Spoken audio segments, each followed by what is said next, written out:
Hello, fashion lovers. Welcome back to my YouTube channel. My name is Betty. In today's video, I'll be taking you through the process of sewing a basic shirt.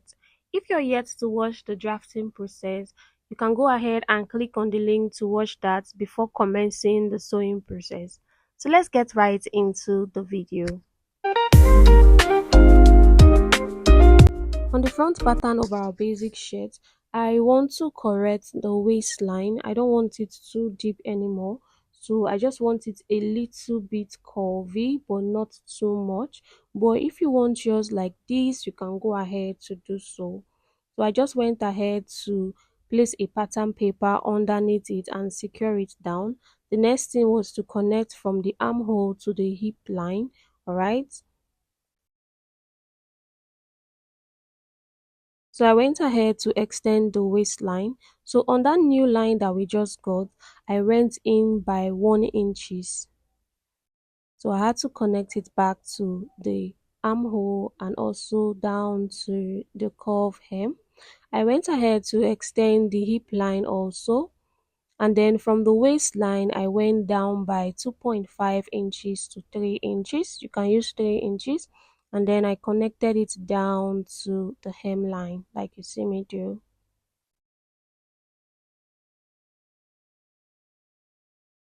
After connecting it down, I just went in with my scissors to cut through the pattern. So now we have a new waist curve for our basic shirt. I had to go ahead and do the same thing for the back pattern. I secured my pattern down using my masking tape and I layered the front pattern over it like this, ensuring that the hem meets each other and the shoulder aligns too. Then I went ahead to cut it down following the same shape as the front pattern.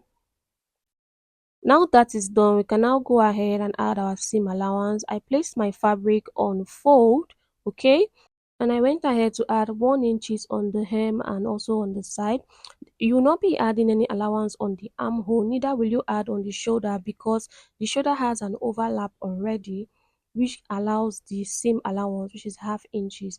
On the neckline, you will not be adding any seam allowance. So the places you're just adding allowance is the waist and the hemline, and then you can go in with your scissors to cut through the line like you see me do. So remember, the neckline has no seam allowance, the shoulder has no seam allowance, and the armhole has no seam allowance because we don't want anything excess. So where our hem is going to stop, we are going to notch that down. So on the front side, since it's on fold and we want it open, you just go ahead and slit it open. And then we are going to mark where the placket is going to stop, notching it down. Now let's focus on the back pattern. We are going to add 1 inch allowance on the hem and side, just as we did for the front. The neckline and the shoulder will not have any seam allowance. Then we can go ahead to cut through our pattern. Then on the crease that we have, we are going to notch it down. That will serve as our new shoulder joining when we are fixing the sleeve. So when we are fixing the sleeve, we'll be putting it on the notch area. Now let's go ahead to work on the placket. So this is the two fronts, okay? So we are going to pick one side. We're going to measure 2.5 inches, okay? We're going to mark that on different points of the fabric. We're going to connect it down using our straight ruler. Next, we are going to fold it on that exact line where it stops, where the 2.5 line meets. We are going to fold it to that point, and then we are going to fold it again so that everything stop exactly on the 2.5-inch line. All right. So after making the first fold to stop on the 2.5 inches line, you fold it again to stop exactly so there is no allowance. Can you see? Now we can go ahead and add our hemming gum to secure this down. This part is optional, but for me, I like doing this because it makes that placket a little bit thicker, okay, and it also makes it very neat when you're sewing.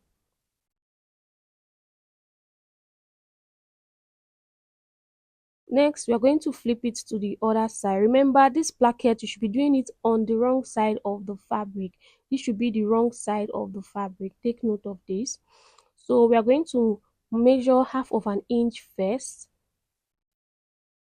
and we are going to trim that off.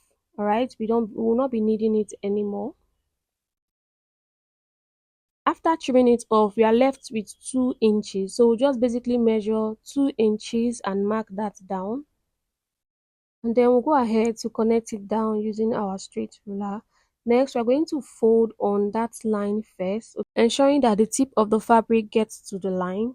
And next, we're going to fold it again, making sure that everything aligns. All right. The next thing we have to do is to go over and add our hemming gum to make it secure, just like we did for the front or the other side. And then we'll go ahead to iron that down.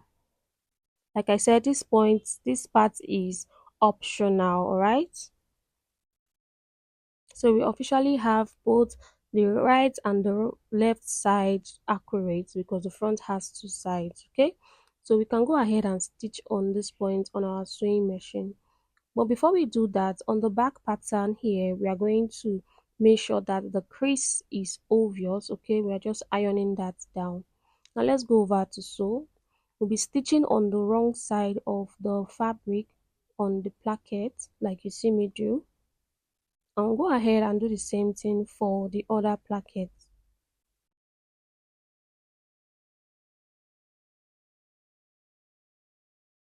Trim off the excess thread and then you can also cut off the excess placket on the neck. You'll do the same thing for the other placket like you see me do. Next, we're going to place the back pattern like so, ensuring that the front of the fabric is facing each other. So right side facing each other, and we're going to stitch on the shoulder like you see me do.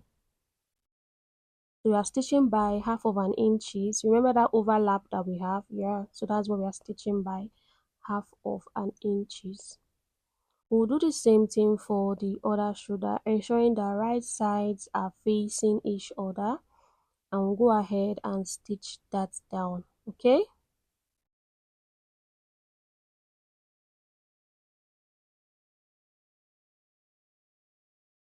Stitch by 0.5 inches. Once that is done, you go ahead to open press your seam using your iron, okay? You also iron the plackets, all right?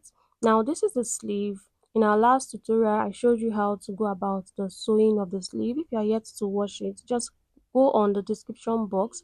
You will see a video how I taught how to go about with the sewing of the sleeve and the sleeve placket. Now we want to fix in the sleeve. We'll be fixing it on the notch edge. Remember when I told you that that notch that we made on the back pattern will be where we are fixing our sleeve. So you just go ahead and pin that down like you see me do, and then you're also going to pin the edge of the sleeve like so. The next thing you have to do is to pin the rest of the sleeves, so you will just spread it out and secure it with your pin, okay? Then we can go ahead to stitch that down, all right? So you're sewing by 0.5 inches, all right? The reason why we did not add seam allowance on the armhole curve, we only added on the sleeve, is because we do not want to have any form of excess on the armhole. We only took out 1 inches on the front and we left 1 inches at the back. So that already amounts for it. So you adding allowance to the armhole is going to cause excess. Now we are done with the stitching. We'll go ahead and open press our seam like you see as I've done over here, and you're also going to iron the front part of the fabric. I also went ahead to fixing the other sleeve, all right? The next thing we have to do is to couple the dress. So you're going to pin the armhole together like you see me do, and then you go over and pin the rest of the body. So ensuring that you're stopping on each edge. You see that point where we notch for where our hem is going to stop. We're going to mark it down and secure it with a pin so that we do not forget where our hem is going to start from. So you can basically just pin the rest of the fabric, and then we can go ahead to secure that down. So we are sewing by the seam allowance we added, and the seam allowance we added was 1 inches. So go ahead and mark out 1 inches and stitch that down. So you can actually mark this down before coming to the machine to mark it down, but most times I just prefer doing it this way instead of going to the table to mark and then coming back to my sewing machine. So let's just go ahead and stitch that down. So basically you're just coupling the dress, you're stitching it down to the armhole. All right.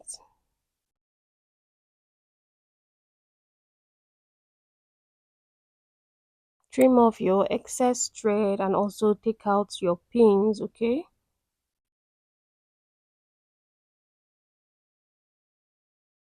You can go ahead and do the same thing for the other sleeve, okay? Just go ahead and pin the armholes together and then pin the rest and stitch it down. I've gone ahead to do that. Next is to focus on the hem of the dress. So this is how I like to do it. I will fold in the hem inward by half of an inches and I will stitch it down first. So you don't double fold, you fold it once first because it's a curvy hem and we are not piping it with our pliers. So we have to stitch it down first. Okay, just fold it once and stitch it down by 0.5 inches. Make sure that you're using a loose stitch because you can go ahead later on and loosen off this stitch so that you don't have double stitches on the wrong side. We are going ahead to do for the rest part. The next thing is also to fold it again. Can you see what I'm doing? So you fold it again. This will enable your hem. This step is very necessary because it's going to enable your hem lay flat. Another method you can do is after folding the first one and stitching it down, you can go to your ironing board and then iron it on the second fold, pin it down and stitch it. Or you can just do it once on your sewing machine like I am doing. Okay. Once you're done with that, always take it to your ironing board to iron, okay? So that's basically all for the sewing process. In my next video, I'll be taking you through the process of drafting and sewing the collar to the shirt.